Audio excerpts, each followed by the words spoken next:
público nenhum. Todo o dinheiro eu tiro da troca de livros. Então, todo o dinheiro da troca de livros a senhora direciona, como eu falei logo no início, para essas 2 bibliotecas comunitárias e para uma ONG. ONG. Hoje, esse ano mesmo, eu construí um mezanino de frente a fundo, porque já não tinha mais espaço para separar literatura didática de paradidático. Então, eu fiz um mezanino de madeira na loja inteira, de frente a fundo, que faltando só botar as prateleiras, que é para poder as pessoas terem mais acesso. Porque eu fico muito feliz quando a pessoa vai buscar um livro. Concurso. Que agora o Brasil cresceu, o Brasil está tomando um rumo diferente. As pessoas estão correndo atrás de livros. Não é brincadeira, não. A procura de livros hoje está bem maior do que ontem. E vai melhorar muito mais. Porque só gosta de... E quantas pessoas a senhora vai beneficiar? Quantas pessoas que não têm acesso, não podem comprar livros ou precisam comprar livros mais baratos, né? Para realmente terem acesso... Eu vejo essa informação. Às vezes você paga a escola, você não bota seu filho na escola particular, porque você não tem dinheiro para comprar um livro. Porque eu vi você paga matrícula, como é que compra o livro? Tem gente que compra livro no cartão por 10 vezes, pagando juros imensos.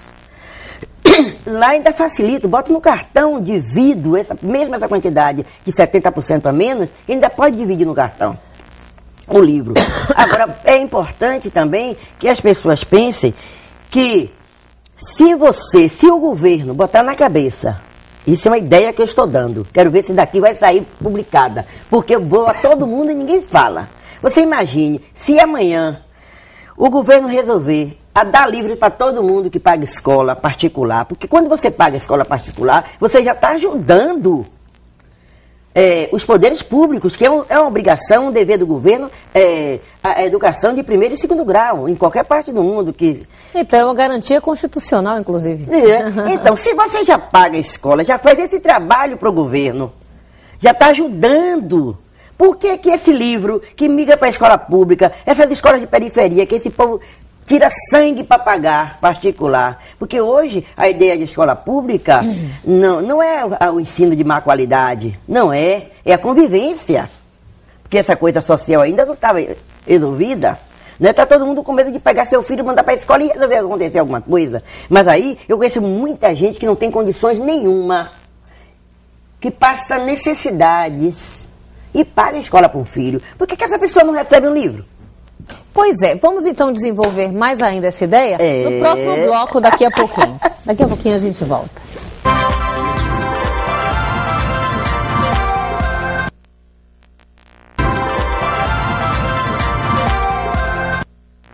No Perfil Opinião de hoje, nós estamos conversando aqui com a professora Nilza Barbosa. A professora Nilza Barbosa criou um projeto chamado Troca de Livros, que mantém 2 bibliotecas comunitárias no bairro da Liberdade e uma ONG. E ela, na realidade, está revolucionando esse seu bairro do coração.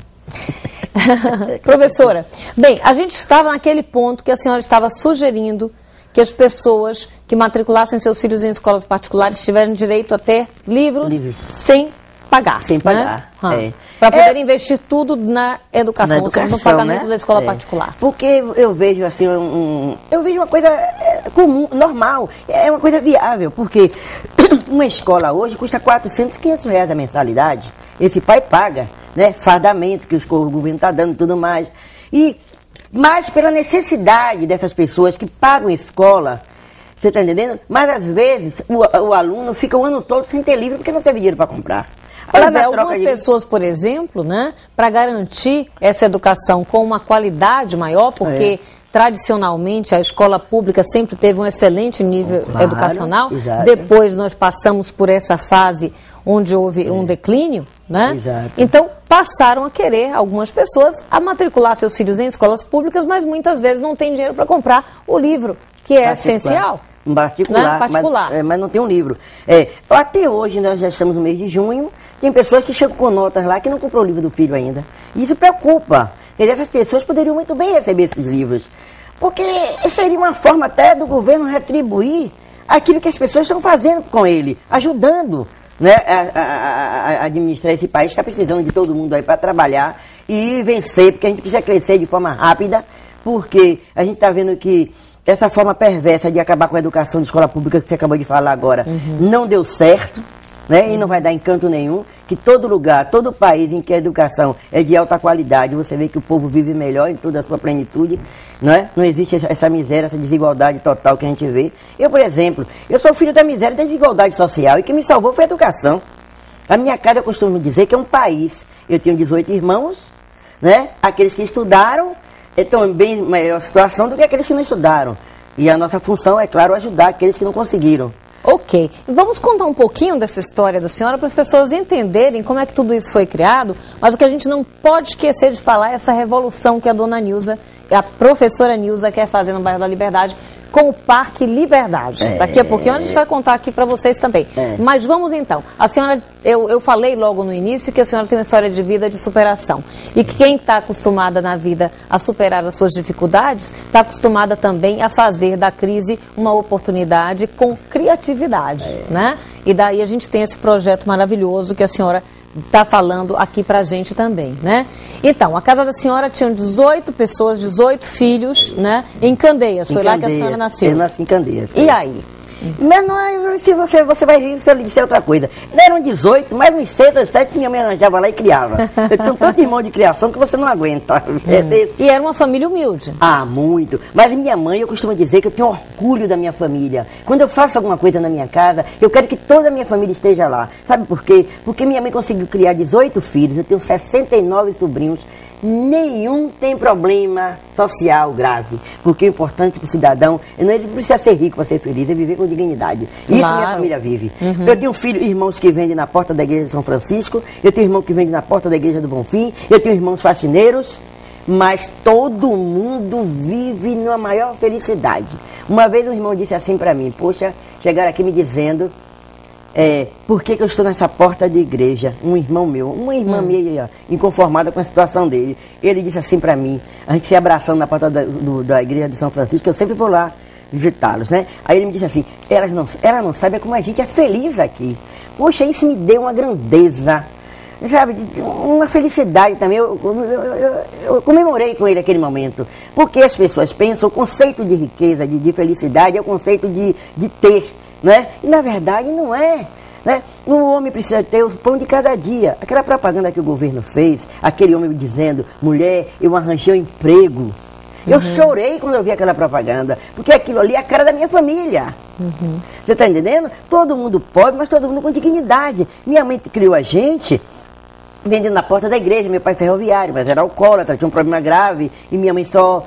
né, naquela luta criando a gente. Eu me lembro que minha mãe contava que eu e mais 2 irmãos, ela trabalhava nas casas dos outros e a gente ficava debaixo, nosso berço era uma bacia debaixo da pia, que antigamente naquela pia que não tinha aqueles complementos que hoje tem, e ela ficava ali cuidando da gente o tempo todo. Mas esse valor da educação e que fez a senhora procurar estudar, né, se desenvolver... eu acho que a cicatriz no corpo. Eu acho que isso me maltratava muito. Eu tentava superar e chegar além da minha situação através da escola. Minha mãe me incentivando, mandando ir para a escola, trabalhava nas casas dos outros, né? Trabalhava o dia todo e à noite ia para a escola, de dia para a escola, e aquele vai e vem de escola, e minha mãe sempre ali me arranjando. Eu teve uma época que eu tinha caderno de papel de pão, que antigamente o pão era no papel, né? No saco plástico, e a gente cortava todinho, costurava todinho, e era um caderno. Mas vamos contar então a história das cicatrizes no corpo. É muito engraçado, né? É uma coisa que eu acho que eu trabalhei nas casas dos outros, depois eu tive... Mas quando é que aconteceu, dona Nilza? 5 anos de idade. 5 anos de idade. Minha mãe saiu para trabalhar e deixou a menina tomando conta da gente. E no dia de domingo, a mãe da menina foi receber o dinheiro da menina, que naquele tempo o jovem não recebia o dinheiro, a família ia buscar. E minha mãe foi dar o dinheirinho daquela menina que tomava conta da gente enquanto ela ia para a rua da igreja trabalhar. Você sabe que é Candeias, uma Nossa Senhora das Candeias. E era naquela porta de igreja que minha mãe sustentava todos nós. E naquela época, o que aconteceu? Uma menina pediu uma caixa de... Eu acho que essa queimadura veio foi para me engrandecer. Eu não estou nem preocupada. Hoje eu convivo com ela como uma bênção. Porque tudo acontece, Deus sabe o que é que faz. Porque minha mãe estava sentada na sala com um tio que eu tinha 5 anos, mas eu tenho uma visão do momento. E minha mãe... A senhora se recorda do momento? Perfeitamente. Então minha mãe pediu, a senhora, a mãe da menina, fumava cachimbo. E minha mãe detestava cachimbo. E aí ela pediu um fósforo. Tinha um barzinho do lado chamado Seu Piroca. E quando eu vi a criatura pedir o fósforo, eu corri. Minha mãe tinha um pacote de fósforo, mas não deu. Porque minha mãe não queria o fedor de cachimbo, porque a casa não tinha fundo. Era um alto assim, não tinha fundos. Aí eu saí correndo para o bar de Piroca para pegar o fósforo. Menina, no caminho eu achei a caixa com palito dentro. Um palito? Um palito. Aí antigamente tinha uma máquina de esquentar mingau de noite para criança, porque o fogão de querosene demorava de acender, alguma coisa assim. E a criatura, para manter a chama, ela virou o candeeiro na máquina de álcool. Ela acendeu o candeeiro, mas o candeeiro, quando ela fosse fumando, ia apagar. Para manter a chama, ela virou na máquina de álcool. Aí subiu, explodiu. Explodiu, a casa não tinha fundo, esse seu mesmo Piroca saiu correndo, minha mãe gritando, e achou. Apagando fogo, me acharam. Acharam que era só minha irmã que estava queimada. Foi eu e minha irmã, Eliette. Mas não, me acharam, porque na hora que a máquina de álcool bateu na minha cabeça, eu caí. E o homem com um lençol, Seu Piroca com um lençol apagando naquela cozinha pequena, e aí tropeçou em mim. E me achou dentro da fogueira lá.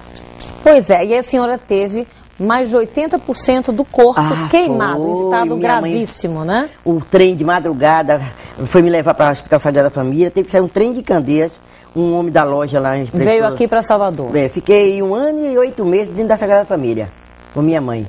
Fazendo todo o tratamento com o médico, eu lhe contei nesse instante que ele estudava de noite para fazer meu tratamento de dia. E esse médico, inclusive, acompanhou a família da senhora... A vida inteira. A vida inteira. Virou compadre da família, né? É o que hoje a gente não vê muito compadre e muita comadre. Mas naquele tempo, qualquer coisa, qualquer agradecimento, aí tinha comadre no meio. Assim, então essa é a história, assim, do início dessas sequelas E aí eu corpo, fui, né? cresci, mas cresci numa situação terrível. Porque minha mãe tinha dificuldade, fez filhos demais. E essa situação econômica ficou grave, e eu tinha que trabalhar nas casas dos outros para ajudar minha mãe a sustentar todos os irmãos. Mesmo assim, com todas as marcas que a senhora foi... Tudo, mas era assim, menina, na escola, antigamente, a escola tinha bancos para 2 crianças sentarem. As crianças não queriam sentar do meu lado.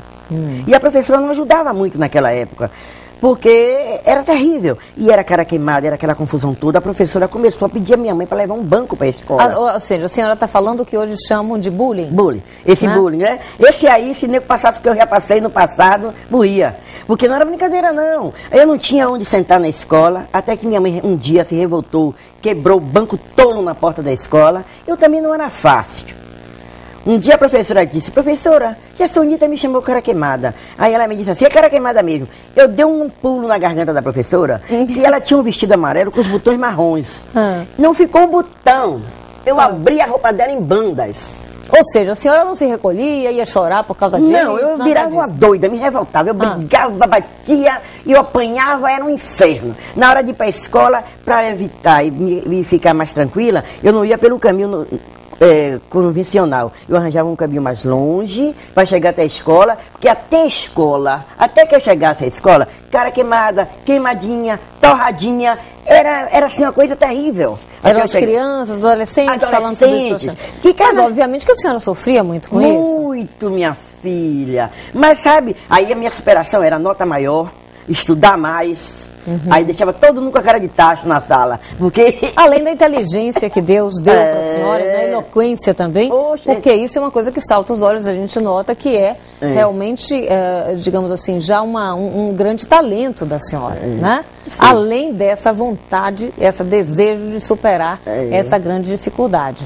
Aí eu ia para a escola, enfim, nesse período, no carnaval, por exemplo, eles colocavam o bilhete debaixo da porta: me presta máscara. E eu era desafiadora, eu gostava de dançar. Eu trabalhava o dia inteiro quando eu fui ficando mocinha, e de noite tinha um baile chamado Brasil, num clube lá. Eu ia dançar e eu aprendi a conviver com idosos. A minha salvação, ela estava aí. Como eu sabia que a juventude não se aproximava de mim por causa das minhas cicatrizes, eu comecei a fazer uma relação muito forte com idosos. Tanto que meu namorado, eu tinha 15, ele tinha 30, meu primeiro namorado. Era assim que eu ia buscando as coisas. Tinha uma senhora que me ensinava na cozinha, eu aprendia muito na casa que eu trabalhei. Tinha uma dona, a irmã da dona da casa, ela dizia, Nilza, eu dizia, vou Vévé. Ela, não, Nilza, não é Vévé, é Vive. Na hora de sentar na mesa, ela me ensinava a pegar no garfo.